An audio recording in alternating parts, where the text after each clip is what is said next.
Don't know if you heard, but a luxury jewelry brand almost saved the Louvre, and we had a major court victory. It's time for a snack break. Starting off at the Louvre in France, the balcony used by thieves to rob the museum last October was actually flagged in a security audit back in 2018. It was labeled a security vulnerability because it could be accessed from the ground with a lift platform. The audit wasn't common knowledge, and Paris prosecutors only recently learned about it, which is fueling speculation that someone with insider knowledge shared info with the thief.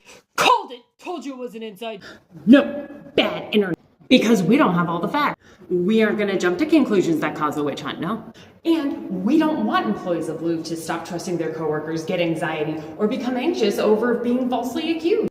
Anywho, back in 2018, there was a spike in armed robberies, some of which took place near the Louvre, and police were concerned that the museum would be the next victim. So the museum's previous director commissioned a security audit from Van Cleef & Arpels Security and Safety Division. They already had a general report, so the French luxury jeweler was supposed to provide specific recommendations for the Louvre to act on. The jeweler did not hold back. The highly detailed report contained 2 pages and 3 diagrams dedicated to just the Apollo Gallery's balcony, one of which circled the exact balcony thieves used and called it one of the museum's greatest points of vulnerability, because it would be super easy to access from the ground if one had a lift platform. Sound familiar? And noted that the balcony wasn't fully covered by the security camera. The museum has put out a statement saying that they only learned about the audit after the break-in, which doesn't bode well for the previous director and whoever was in charge of security back then.